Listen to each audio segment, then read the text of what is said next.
Profile is made possible by grants from the Corporation for Public Broadcasting and the Texas Committee for the Humanities.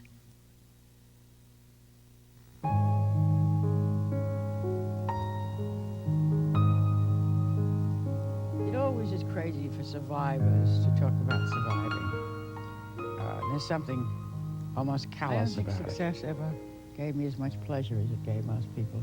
I'm not 100% and I'm very sad about that. I understand Hammett to this day. He was a very complicated. I did finally take the Fifth Amendment. I tried not to take the Fifth Amendment. The House Un-American What I said was, I will talk about myself. My mother and I, I'm sorry to say, didn't get along. Annoyed me. I had stopped writing.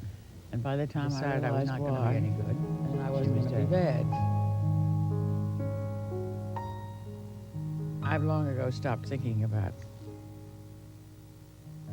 what happiness is. Taken for granted that there was no arbitrary definition of it.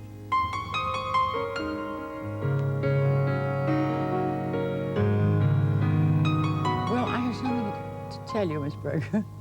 It's going to sound awful, because it's going to sound so mixed up. I'm pleased with what I did in front of the House Un-American Committee,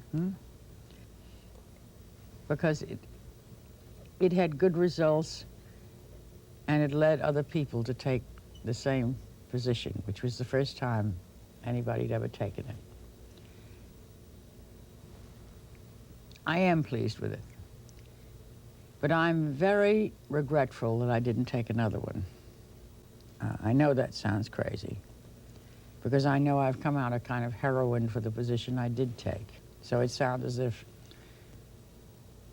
the heroine wants to be even more of a heroine, which isn't what I mean. I have long wished, even before I wrote that letter and went into that committee hearing, that I really wanted to go in and say, to hell with all of you. You're a rotten, stinking lot of unjust men ragging me and everybody like me simply to get your names in the papers. You know full well I've done no harm, and you know full well nobody you've had here has done any harm. You're a disgrace to your country, and I won't stay in the room with you, and walked out.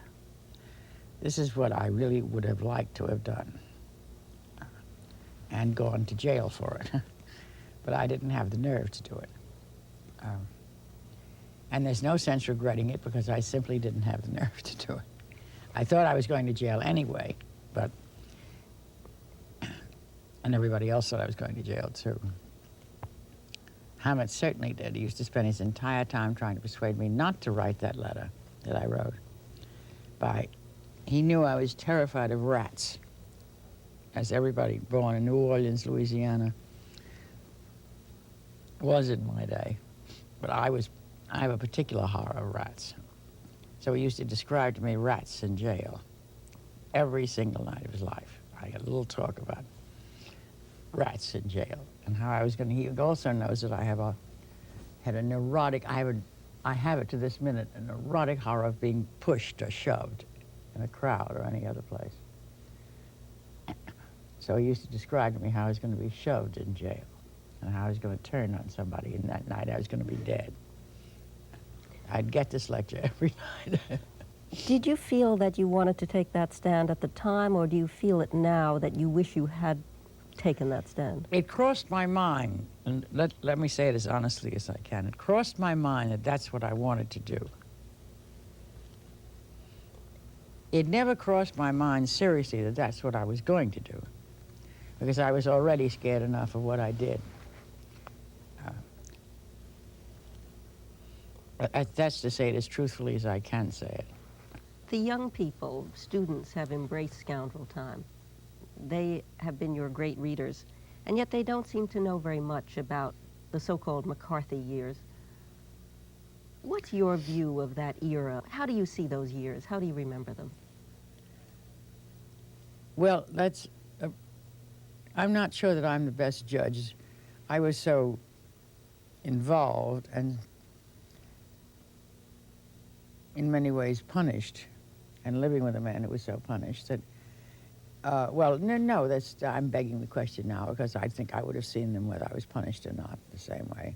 They were all kinds of things. They were comedy, they were black comedy, they were really black comedy.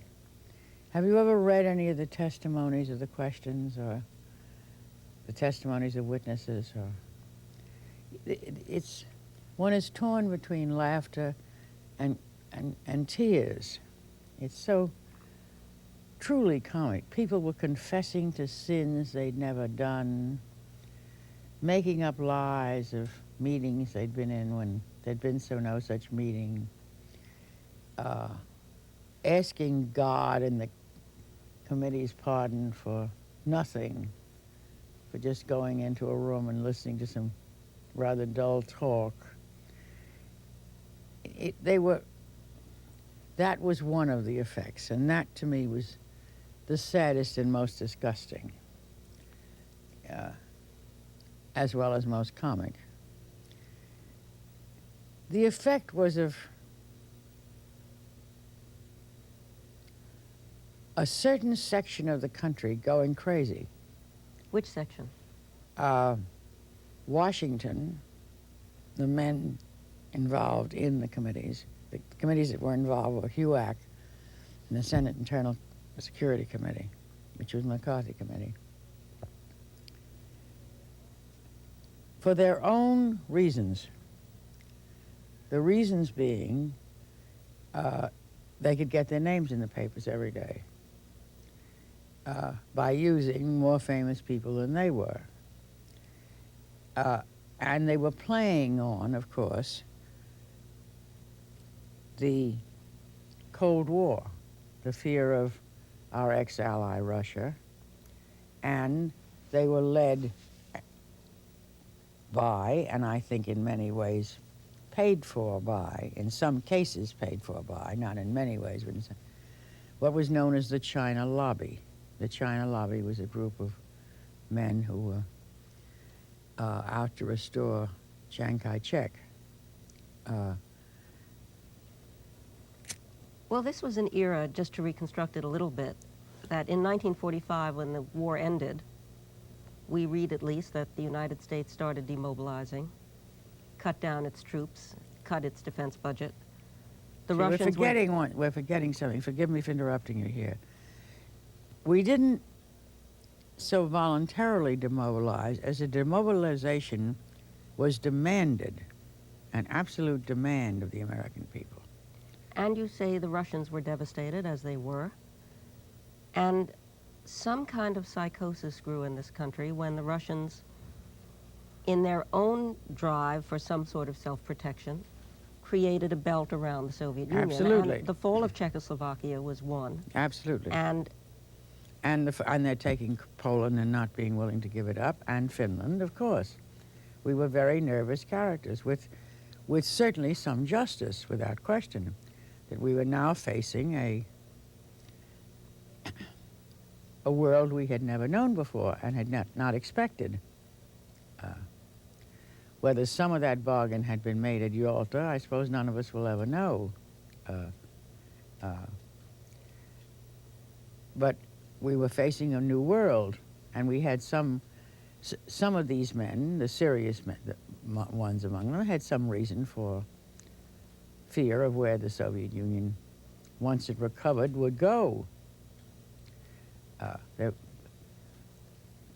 But these particular people we're talking about were not those people. They were on a much lower level.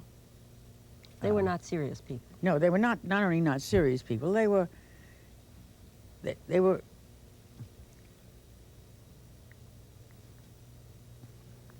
it's as if one talked about, say, a good college teacher, and then one talked about people in kindergarten. These people were mostly unknown men at this point in their lives. Nixon was a fairly unknown man. McCarthy was a very unknown man. McCarran, who was among the worst, was not unknown, but was not brilliantly known. They were men cashing in a quite scandalous way on perhaps normal and expected fears. I'm not for a minute saying that we didn't have a right to be frightened of the imperialism of the Soviet Union. But we didn't, it certainly didn't solve anything to bring a movie actor before a committee to express it. The committee wished to hear drama, and these people supplied the drama. And the drama was full of lies. So they made liars out of rather simple-minded people. But simple-minded people trained in drama, and simple-minded people who were very, very frightened people. Actually, a third of the people who went before the committee at that time named names, and the rest didn't. Now, I don't know enough of the history to know if you were the first. Not to name names? Yes. Oh, no, no, no. A great many people didn't name names. Oh, no, no, no. That wasn't my stand at all. No, I understand that, but it was part of your stand, and that's one of the attacks on you, that you represent yourself in the book as standing alone when not at all. Oh, no, no, not that. I don't think that's... I'm saying that's one of the attacks. It's not a close reading of the book that shows that. No, I came, you see, I was rather at the bottom of the barrel.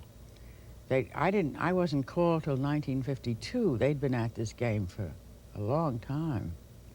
And many people didn't name names. The famous Hollywood 10 didn't. Oh, but they went to jail. And they say that, critics say that at the time you were before the committee, and you call yourself the bottom of the barrel, there really was no danger of your going to prison, but you say there was. That I think Mr. Rao and Abe Fortas, who thought up the position, would tell you was not the truth. I was legal only on the grounds, it has nothing to do with heroics or not heroics. It has to do with legalities, which are never heroic one way or the other. The only difference in my position from other people's positions was I did finally take the Fifth Amendment. I tried not to take the Fifth Amendment. What I said was, I will talk about myself freely. I will not mention anybody else's name under any circumstances. That is a violation of the Fifth Amendment, and thus you are legally open to any contempt charge that can be brought. And this is what they were very frightened of. You were the first to do that, to say, I will speak of myself. And it actually was not my idea. It was the idea of the very brilliant Abe Fortas, and was carried out not only with the aid, but with the thoughtfulness of the very famous Joseph Rao. But they were very worried I was very nervous about my going to jail on it. They had no legal grounds to stand on. There were no heroics about it one way or the other. The heroics have been thought of by the people who don't like me. Why do you think they did not send you to jail? I think it was a technicality. At least we thought so that day. The counselor, whose name was Taverner, made a mistake. It was an interesting day. I had written the letter 2 days before. The committee had received it and had replied that they would not allow the position.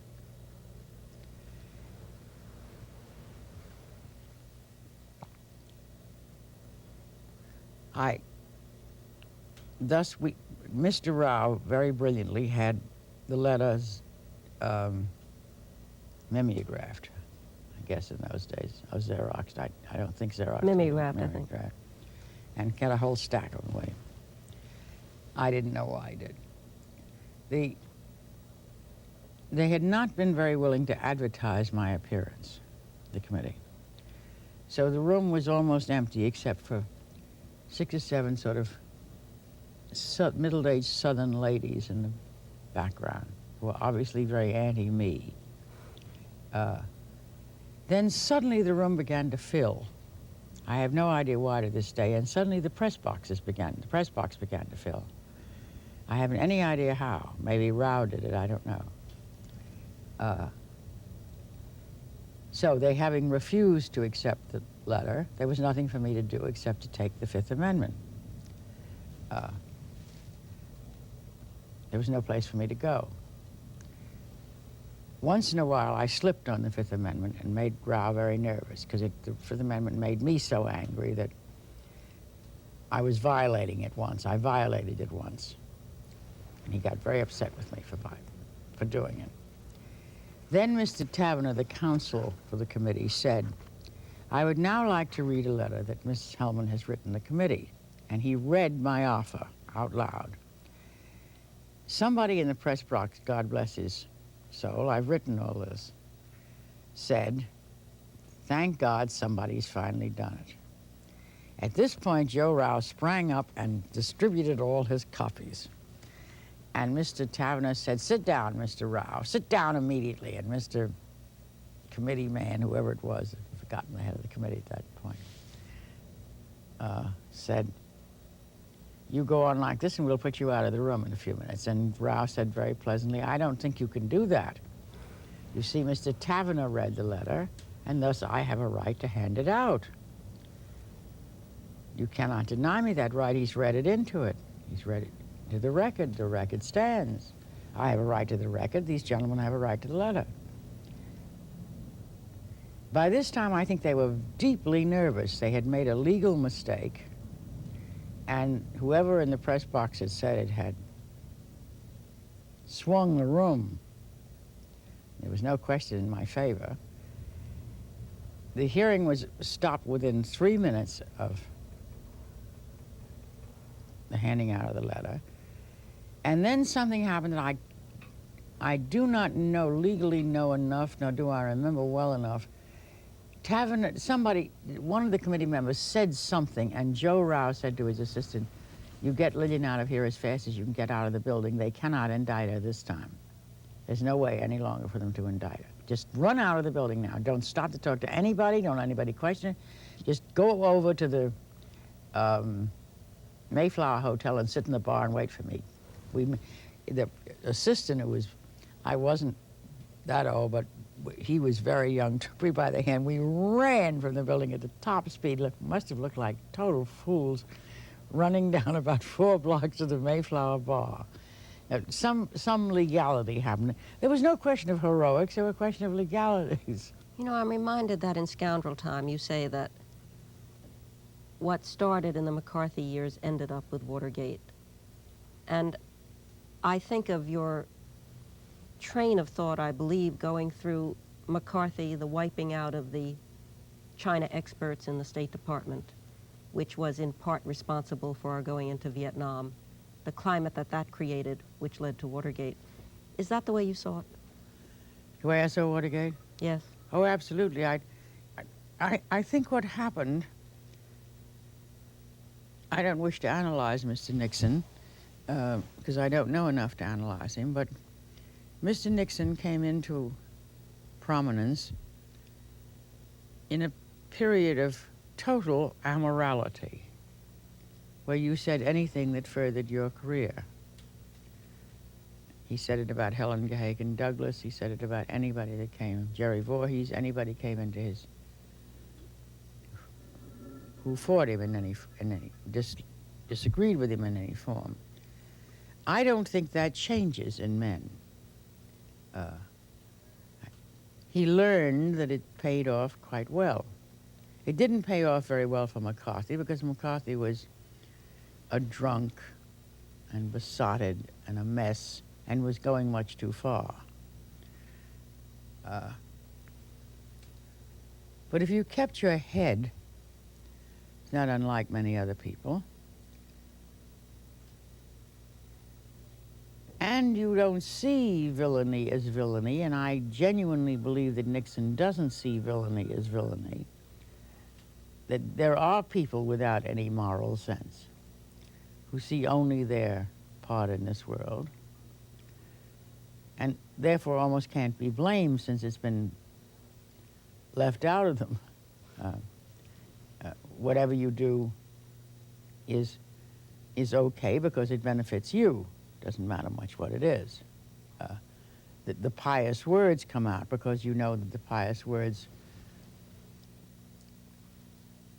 are good salesmanship. You can't say I'm a villain.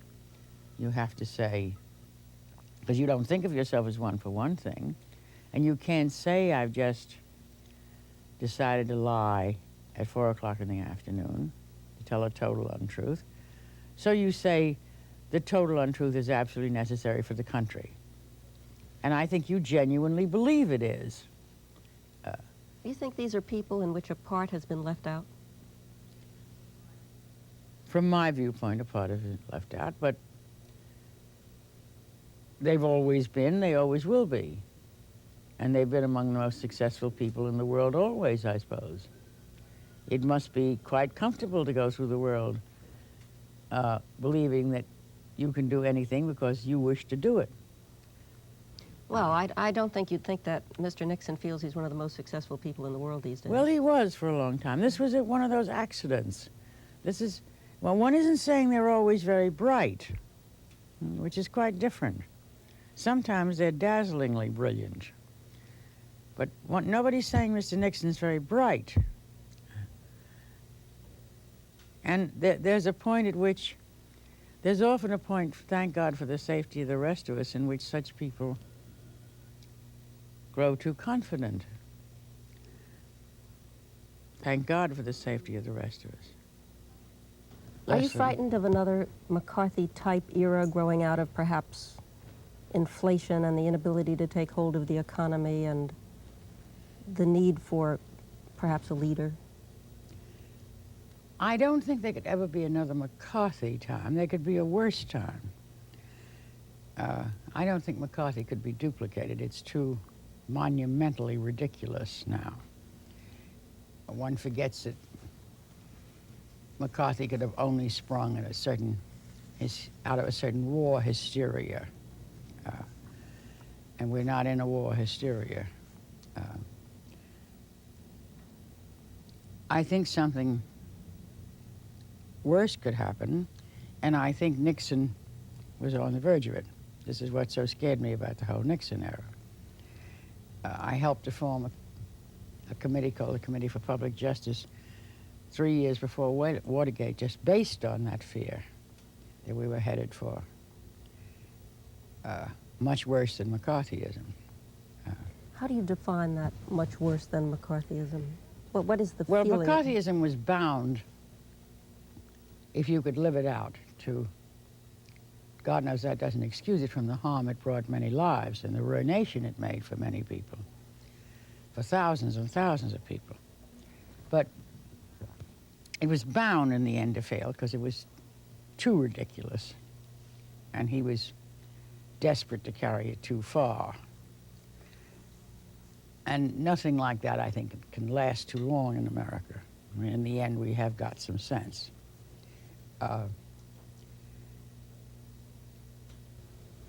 But something worse could happen based on a seeming sense and seeming rationality and seeming need, which I think was exactly what a Nixon was doing. But that would, in the last analysis, deprive people of liberty? Yes. I see. Yes, in a much more quiet and simple way, since very few of us any longer pay any attention to the small laws that are passed, or even the larger ones. We can be deprived of a great deal without knowing it, without realizing it, waking up to it. You once said that America is almost dying to see a hero rise up. Yes. Are there any heroes left? When you say we yearn for one now, we're almost dying to see a hero rise up, do you mean by that a leader, first of all? No, I don't really believe in the word leader. I resent the word leader. It comes, in my mind, too close to Hitler or Stalin. Or Well, how about in the sense of Churchill or Roosevelt? Leader. well, I still don't like it. God knows they both were, but it's too undemocratic a concept for my taste, I think. It has overtones of dictatorship and dependence on one man and the one personality. I'm not crazy about such concepts. Well, then hero. You said we're dying for Hero is something else again, I think. Hero is something else again. You said that during the McCarthy years, you learned what you could do without. What were those things you could do without? Obviously, you had to give up the farm, which was a tragedy in your life. Money. You could live without money. I did live without money. You even went to work in Macy's, didn't you? Yes. That must have been an extraordinary time for you. How did you feel about going to work in Macy's? I didn't mind it. I was very pleased. I didn't do it under my own name. I understand that. I was very pleased. I only did a half day. I was pleased to have any kind of job.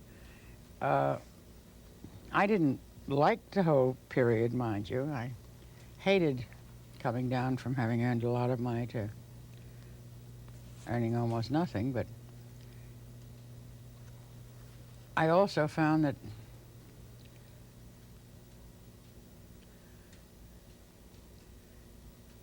one could manage if one had to manage.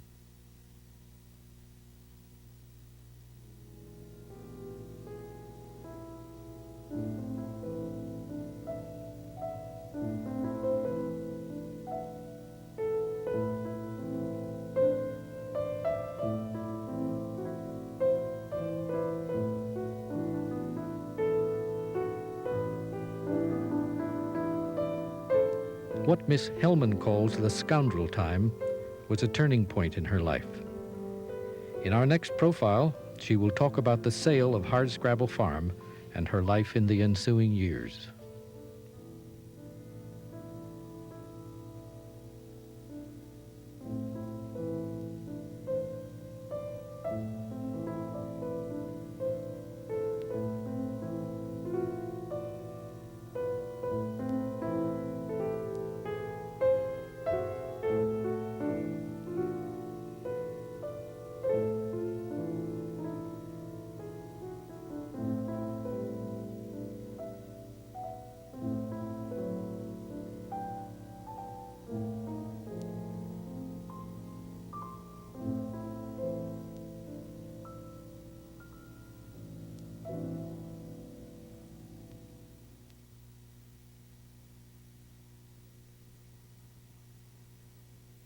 Profile was made possible by grants from the Corporation for Public Broadcasting and the Texas Committee for the Humanities.